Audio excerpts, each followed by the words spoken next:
Alright, y'all, we're gonna try this again.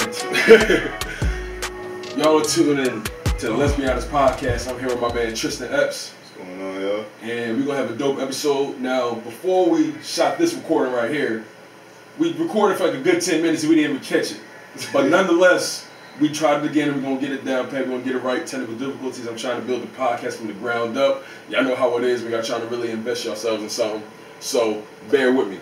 But nonetheless, you know, I was just talking to my mans about, you know, family and, you know, life and how it hit you like a brick and just, you know, Sally Mae want her money when she fucking wanted. You know what I mean? But other than that, you know, I was you said, where we left off at? You said you got a lot of family in Maryland and your mom was at the Jags game. She in London right now. I need to know how she scored them tickets. Like, my mom is like the travel queen, and like I feel like low key. All right, so I had an aunt that passed. That's my mom's big sister. Right. And she was like, she get a magnet for everywhere she been. Her fridge, freezer, and everything full of magnets. Like she been all over this world. Damn. And my mom, I feel like after she passed, my mom kind of wanted to keep going with the travel. Like, this yeah. conversation never been said, but I'm just kind of peeping it as her son. Like, my mom be everywhere. Like, she was in Jamaica like 2 months ago when she booked her flight for London to like yesterday to get to the game. Like, she just be out. I feel like she went to Aruba like last month. Like, she going somewhere in the next couple months, Costa Rica or something. Like, she just be out, bro. I like it. Like, I love that kind of shit, bro. Yeah. I really be trying to tell, especially my mom and just our people in general, we gotta travel, bro. Yo, that's goals. Like my mom is goals to me now. Like, shit, like I was telling you, like, all right, I used to go out a lot in Philly, party, be in the mix. That shit don't be fun to me no more. Like, I go to the club and don't have fun. Bro. So it's like, what am I wasting my money to pay for this for? So I'm like, but if I'm out somewhere, like when I was in Canada, I'm out all day. Like, I'm just enjoying myself because I'm in a whole different environment, new people. Like, it was a whole, like, it's about getting out. It's way more to life than the city of Philadelphia. Like, hell yeah. Like, even when I was in school, like, you know, the house parties got old. Yeah. And then, like, once I turned 21, I started going to the bars. You know what I mean? Bars is cool, but it got to a point where mentally that shit was just like, just not there. You know what I mean? And even when I finished, I still tried to go in there. But even when I went, it just wasn't there for real. Like, I feel better probably getting drunk with the homies. Like, you know what I mean? And it's a vibe. Like, reminiscing, all that, bro. Sitting in a hot ass club or a hot ass house party, sweating like. It really just don't like when I first graduated, cause I used to be sick. All my homies that were still back in Philly, like, they go to Temple or Drexel and stuff like that. So they'd all be together. Or we going to this Temple party. I'm all the way in Western PA and Moon Township, all mad. So when I first graduated, I was hyped to come home. So that first semester, I'm at every Temple party. You think I was a Temple student? But then after like 2-3 months, I'm like, this shit. I'm paying $10 to get in here just to sweat my ass off, be smelling all these sweaty blah blah. It's not even fun no more. That's funny. One of the biggest things I picked up on when I came back from school was like, shit ain't really changed. Like, streets ain't changed. I used to miss Philly, and I'm like, I used to really always be like, I miss home, and cause you know, I was telling you, my brother in school, he got IUP, 4 hours away, damn near 5 hours like us, and I'm like, bro, you not missing out, bro. You good, man. Like, it's really, I promise you, just stay focused up there. Everything's everything over here. Everybody. It's definitely good that he got like somebody that been away close to where he was. Yeah. Any feeling like he damn near probably gonna experience everything you did identically. Right. So I told him everything I did. Yeah, you the big brother too, so you're not gonna sugarcoat shit from him. You the big brother. So it's like, like he really not missing you because the whole time I'm there, I'm like, yo, I wish I was in Philly. All these white people here, I was trying to be in Philly. Right. And then my ass got lost in the mix up there. I'm not gonna hold you like. It's just like you be so far away, you be like in this bubble because it was like a small town. My school was. I know, bro. And it's like your mind just get warped. Like I tell people all the time, like I lost myself like those first few years, bro. Like just mentally, just not. You know what I mean? I'm going through identity issues and shit. That's college, you know what I mean? That's like, part of college. Mentally, just was losing myself. I didn't get back on track until senior year, and I just got so much more confident in just myself, what I was doing, and I stopped moving the way other people felt like I should move, or I stopped, you know, trying to keep up with people. Right. It got to a point where niggas like, yo, damn, bro, I ain't see you. Like everything good. Like, I'm just, you know, just moving, just doing my thing. Like, you know, trying to do my college radio shit. You know what I mean? Like, I seen you doing that there. Yeah, like my senior year was probably my best year as far as just me just being myself. You know what I mean? Because it's you so, especially you going to, I went to college and I ain't know nobody. You know what I mean? And that's how I wanted it for real. But I made most of my friends based off of proximity. That's you know what I mean? Like, always on the same wing. So like I made like these my friends. You know what I mean? Be it if they was mostly white or you know what I mean? It was just proximity. So like I got caught up in that bubble so fast and wrapped up, and I started getting into nut shit, started getting in trouble, and my sophomore year was when like that shit like really hit me because I didn't get in trouble at all freshman year. Sophomore year, that shit hit me so hard because you come back, you feel like you the man. I did that year. Now time to do shit bigger and better. And when it all boiled down, it was just I was just putting myself in situations I really didn't have to be. That should understand that. Like, it was crazy for me because like I went to Robert Morris, like Western Philly near your school. Yeah. That was the only school that wasn't an HBCU that I applied to. It's like, of course, I can talk to a white person, I can talk to a black person. It's no issue, but of course, I'm more comfortable around people like me. That's just life. So it's like I get up there because I ain't gonna say I got forced to go there, but HBCUs kind of dropped the ball with the whole. Robert Morris was like, yo, this is how much we give you, a financial aid scholarship. Boom, we need a decision by May 1st in the deposit. If not, done. HBCU was like, oh yeah, we'll have the money for you, figure it out in June. Blah, blah, blah. Yeah, it just seemed like it was. And the sad thing about it, like I hate to say it. I hate to say it, but that's just like black people. Exactly. I hate to say it, bro. It's the sad truth. So it's the sad my truth. parents like doing this only thing smart parents would do. Like Robert Moore's giving you a good amount of money, you going there. I remember being up there in a tour with my parents. I'm like, yo, Mom, I'm gonna be a poker. I just white. Yeah. Then every black person my mom sees, you go up to them, oh, how's it like being black here? Of course, they ain't gonna tell some random kid parent they fucking stuck. So they like, oh yeah, it's cool, it's great. Yeah, yo, blah blah blah. I love it. I'm looking around like, yo, where's the closest barbershop? I'm 5 hours. Like I can go home on the weekend and get a cut. She's like, you can go to Supercuts across the street. I'm like, Ma, you tripping if you ever gonna see yourself at Supercuts. Flag on the She ain't know no better, so it's like, and she like, let's go over there and ask if they cut black hair. Like, they gonna say they do, but I'm still not trusting it. Like, yeah, come out there with a bowl. So I think my biggest issue I faced when I got up there was trying to getting rid of the bias and like. In accepting that I'm here. Like, I guess I was kind of like, most kids was happy to go away to college. I'm sitting there like angry, like, why the fuck y'all sending me here to all these Moon Township, Pennsylvania, 5 hours away, all these white people, nothing to fucking do. Like, why y'all sending me here? But then, I guess I kind of got lucky because in the PWI, our school was literally 4% black. So it was like, the freshman year, my roommate was black from South Jersey, so we related cool. Yeah. 2 people right next to us was from like Lansdale, so right outside of Philly, we somewhat related cool. They was black. Then right next to them, some both from Maryland related to him. My mom from Maryland, some both from Baltimore. Both Maryland, yeah. So it's just, what are the chances that you go to a PWI, you got 3 straight rooms full of black kids? I'm like, all right, so my squad was like instantly formed. Bro, I was literally, I really believe this. I think I was the only nigga on my wing. God damn, see, I got lucky. They put I was the only nigga on granted. My roommate was Puerto Rican at the time, so that was like my bro. You know what I mean? Like that was my nigga for sure. You know what I mean? It's like still fuck with him to this day. You know what I mean? I made a lot of good friends. Like, don't get it twisted. Yeah. You know what I mean? But like, you know, it was just like once I made my friends, I got comfortable. And, you know what I mean? It's like once I had my little friend, my little like you don't need to branch out no more. Exactly. Yep. Exactly. You know what I mean? My homie Puerto Rican. You know, my other boy like he white, and you know my homie he white. It was just like. It was like my cluster, and I just didn't feel the need to branch out at all. Yeah. Then, you know, I started meeting my other homies and shit, you know, playing ball here and there. You know, my boy TJ, like, he was black. You know what I mean? Like, shit like that. It was just certain situations, like damn, like, I feel like a drop in a bucket sometimes. Yeah. You know like, freshman year, I did the same thing. Freshman year, I probably stayed with this. I might have known some people just here and there say what's up to them on campus, but you wouldn't catch me with them. Like, the sophomore, junior, senior year, like, I knew from the white people, black people, Asian, like, I just knew everybody. I just got around on campus, got more, getting involved, like, they wasn't lying when they say get involved on campus. Like, yeah, it took me a while to get involved, though. Freshman year, I didn't do shit. Freshman year, we sat in the room, played 2K tournaments, Madden tournaments, and might have went to the gym and played ball, and occasionally did work. Like, that's all it was. Like, freshman year, sophomore year, bro, I was really just like, for real, it was like, I was getting high as shit, going to parties. I really wasn't being active at all. You know what I mean? And if I tried to, I never stuck with it. You know what I mean? It took me until like halfway through my junior year to really get active, bro. I did my training for the college radio. You know what I mean? I went hard at that. Had my show every week, every Friday, 9 to 11, which is prime time hours for me. It was just like it took me, for some reason it just took me a while just to really lock in. And being honest, my department didn't really drill the fact that, you know, we should really, you know, for some reason, like the college radio station and the TV station, for some reason, with the department, it didn't blend well. You know what I mean? Like, I'll put you like this. Why the hell, at a college radio station, none of the motherfuckers comment except for me? Yeah, that don't make no sense. Only two or three people comment. Our whole station was all calm. Like I'm like, wait, you a history major? Yeah, like, what do you was doing this for fun? Like, you don't want to see people doing this for fun. I'm doing this because I'm really trying to do this. Yeah, stepping stone for when I graduated. I wasn't surrounded by people that really had my mindset as far as only one person. That was my protege because I became a mentor. That was one of the things I did. I became a mentor my freshman year, then going into my sophomore year. So I met my protege the first day of sophomore year. That's my brother to this day. So, you know what I mean? Like me and him did a radio show together. But it was just one of the things. I just wasn't surrounded by like-minded individuals as far as what type of time I was on.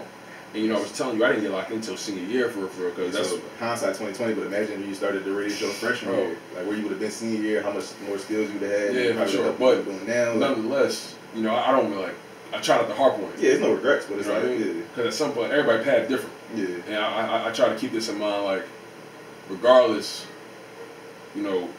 sometimes you may stray from the path, but as long as you find your way back on it, you feel what I'm saying? What you been listening to lately though? Like who you been locking in on musically? I mean, our favorite rapper of all time, Lil Wayne, of course. Like he raised me pretty much, but like at the moment, my favorite rapper Dave East. So of course that Beloved, bro. Yeah, because I can respect the conversation you got. I know you a real rap guy too. Bro. So like all the other like the Lil Babies and the Gunners, they cool. They cool. I listen to them. I like the shit out of their music. I can recite some of their lyrics, but I don't like listen to them as like lyrical artists. Like, but Easton Styles tape, that's it right there. Bro, you wanna know what I've been making, bro? I've been making the Dave East Styles tape, the Belly Immigrant John. Yo, alright, Belly. I probably grabbed a couple of his old tapes because I saw like his freestyles came across my Twitter timeline and I'm like, yo, boy, killed that shit. Belly really. Let me go get this tape. I mean, I gotta probably dive into it again because I can tell you right now what tape I had, but like it didn't. You probably had Zombie or something like that. That sounded about right, but the tape didn't do what I like expected. Like I had high expectations because of the freestyle I heard. Yeah. And the tape I had Insomnia, Another Day in Paradise, and Up for Days.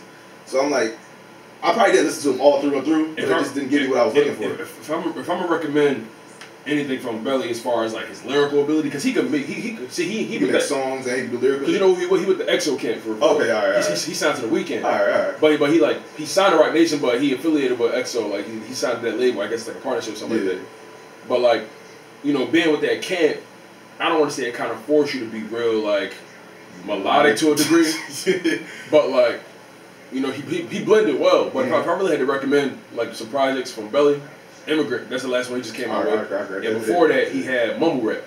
And that joint, he not mumbling at all. Okay, I get it. Yeah, you know what I mean? Like bars, top to bottom, bro. Yeah, because I heard like his LA Leakers freestyle, he be killing it. I'm like, bro. He got this one song off of Mumble Rap. Hold on, it's called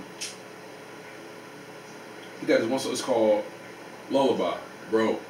Stuff. Bro, like it's one of them things like he remind me of? He remind me of Pun. And that's a big comparison. Like just not like as far as maybe like not lyrical ability, but more so like style, like his delivery. Like is he like what's his name? Is he Hispanic? What is he? He Palestinian. Okay. He from Canada. Oh, all right. Yeah. Like they got a bunch of like cultures over there. Definitely. And like he real vocal when it comes to like like immigration and so he stand for something. That's what's definitely stand for something. If you listen to Immigrant like top to bottom, you really hear him. Like he got the song with Meek called I think the song is called Immigrant. Let me see. Yeah, he got a song with Meek called Immigrant. That joint flames, bro. That's what Meek been in his bag. Yeah, Meek. I can't. He talking about the surprise. I don't know how you announce a surprise album. But he been talking about a surprise album for like the last month, so we see when that dropped. But Meek really been in his bag. Matter of fact, comment for you. We was talking about this at work the other day. It's probably tough, but top 5 albums so far this year. You ask me? Yeah. All right. No, you don't even gotta give it an order. Just the top 5. No order. Yeah. All right. So top 5 hip hop albums this year, no particular order. All right. Victory Lap. Thank you. That's the first thing I said. That's number 1 to me. I don't got no order. That's my number 1. But that's definitely my number 1. Victory Lap. I hope I know what you're saying next. I'm definitely putting the Davey Styles joint. Yep. All right. There's so much music. A lot to think about, right? So much music came out this year. Like I'm gonna give you one. Daytona. I'm hoping you put in. Yeah. You see that shit? Damn! I ain't even peeped, bro. I bought the vinyl, bro. I was dead, bro. When that album came out, I was like, push. Yeah. I was like, push. Bro, and then he had to end it with the infrared. He had to throw Drake a jab. He had to. How'd you feel about that whole? I didn't even finish the top 5. So all right, so Pusha T Daytona, Victory Lap, the Davey Styles Drawn. I can't remember what other two I said. Shit. I think I threw KOD in there. And my man's KOD definitely, and that tour just made it way better for me.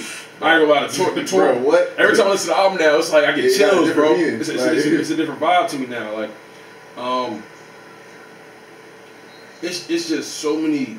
Yeah, I think I had got the 4 and struggled with a 5th. Like I'm trying to think. What's another hip hop joint that came out?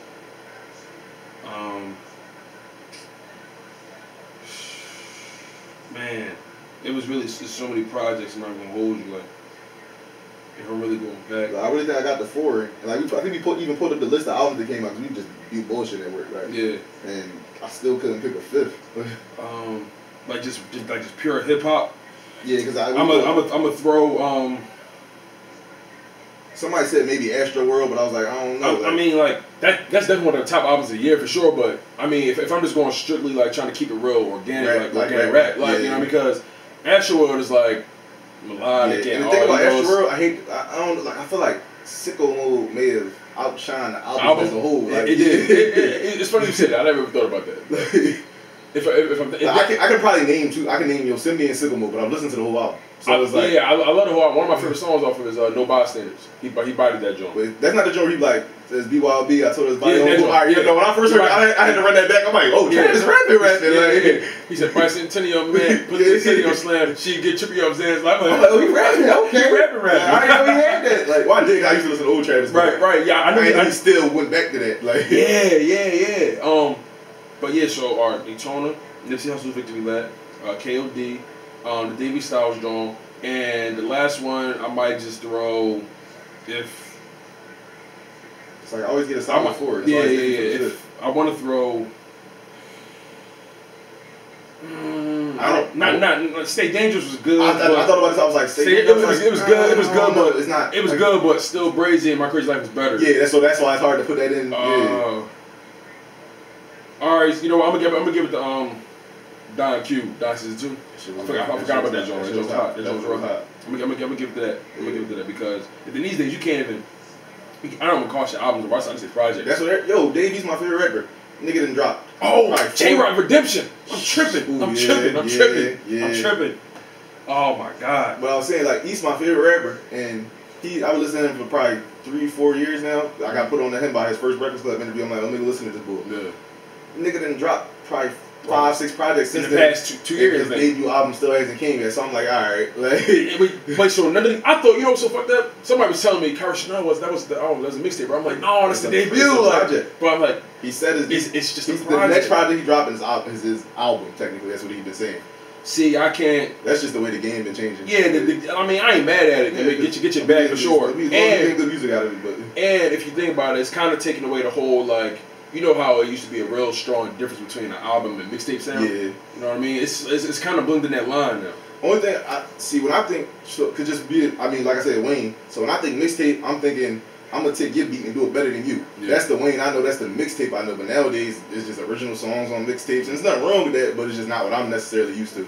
It's like Wayne, you got The Drought, No Ceilings, all that. It's just every other popular songs beats, and Wayne just taking over and just running them. Like who you said Wayne. You said Wayne is like Wayne Ranger all time. Who your top 5 all time? No order. That conversation started the same thing. So all time we got Wayne Hove. Mm-hmm. All time, Davey's really become one of my favorite rappers of all time. Like word. Yeah, I listened to Breakfast Club interview. He's talking about my new project Hate Me Now. That was the mixtape that really got him on. I went and listened to that shit. I'm like, yo, this nigga is tough. Went back to some old shit. Yeah, Black Rose was hot. Yeah, I can go back to all those old Straight Out of Harlem, all that shit. I'm like, yo, East my guy. Then I put Cole in there at 4. Or so you said Wayne, East, Cole, Hove.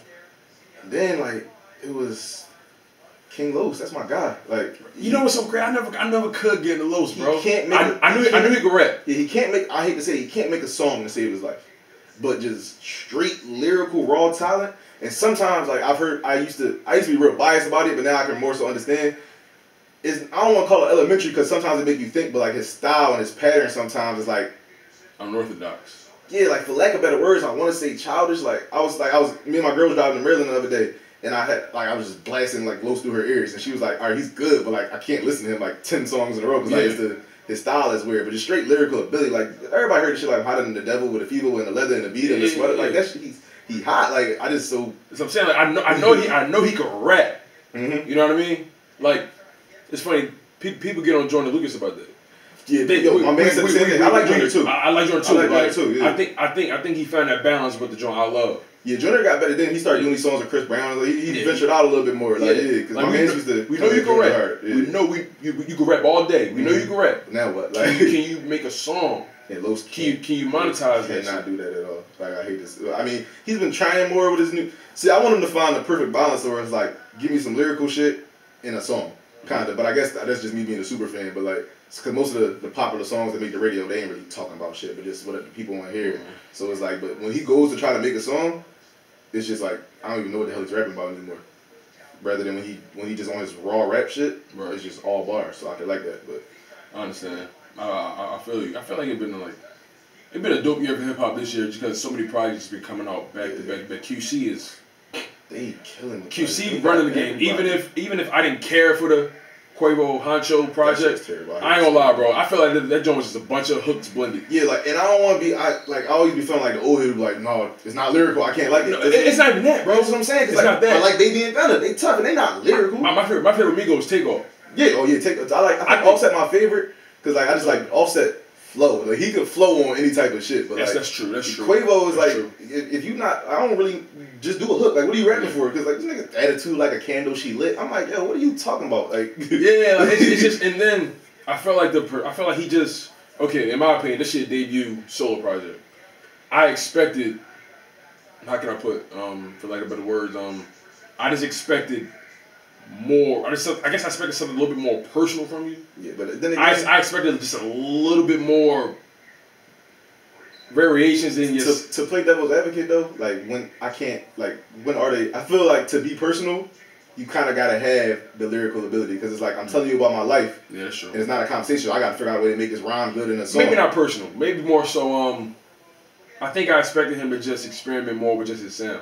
Yeah, I mean, I don't know if he really can. I feel like his sound is what it is. I don't. Yeah. He's a good melodic. When it comes to a hook, give me Quavo. Give me a great ass hook. Yeah. But I need something else in between them hooks, and I just don't think he really got that. Quavo's the most catchy, notable Migo. Mm-hmm. But I think as far as like talent goes, I think you got to get. I feel like Takeoff gonna get the respect he deserves. He definitely don't get the respect he deserves. Because like, he laid back. He don't ask for it. Don't get it twisted. He the most laid back out of all of them. So you don't hear about him in the news. You don't hear about who he dating, who he doing. It's just. I think Takeoff got the most.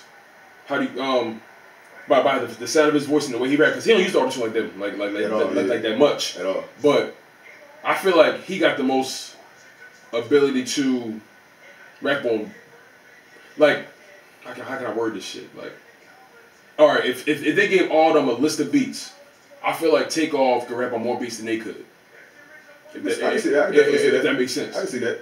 Because he got this one song off of Culture 2 called All My Niggas Made For. I listen to Culture 2, but it was too long. Yeah, probably got like a one and done type spin to me. Like, it did for me. It was just too long. I found songs here and there that I rocked with, but overall it was just too long. All right. It was too long. They definitely did that for streams. Okay. Like we in the streaming era now, so people dropping these 20, 25 projects, like double albums, and like Chris Brown fucked my head up with the 45. I still haven't listened. I was thinking about that shit. I was thinking about that shit the other day when I was listening to your Carter 5 episode, because I'm like, only person I'm cool with to have a 25 album now, not just because he's my favorite ever, but just because of what he went through and how long we were waiting for the Carter 5. Consistency. Yeah. If you listen to every Carter, it was 18, 19, 20, so I'm 21. Like, I can rock with this. Yeah. And like, don't get me wrong, Wayne's John still had a couple skips on it to me, like, but I'm cool with 25. Like he wasted that beat on Problem. That song. Yeah. He wasted that beat. He wasted that beat. Yeah, but like I was just happy with what I heard from that shit. It didn't like did you get a chance to hear the title interview he did with Elliot Wilson? No. Yeah, that's you talking about Crown?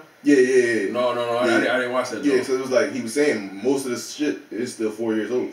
So that's what I wanted to do after I heard it, because I didn't know what to expect. I didn't know if he went back and just threw a bunch of songs away and just redid the whole album. Yeah. He said the majority of the album is what he had to release for the Carter 5. So like shit like Mona Lisa, I'm like, damn, Kendrick was on that shit like 4 years ago. Like, God, like Mona Lisa, Easily the best song on the album. Easily. That shit is different. Right? It's different. And then I think the dopest thing about that song was the perspectives they was rapping from. Yeah, like Kendrick came on a whole different place than Wayne came from. It was like they was rapping about the same thing, just on two different sides of the like two different sides of the same spectrum. That's why I fucked with it. You know what I mean? It was crazy. Wayne rapping from the perspective of the nigga that set you up. He rapping from the nigga that got set up. And the shit that kind of made me respect Wayne even more.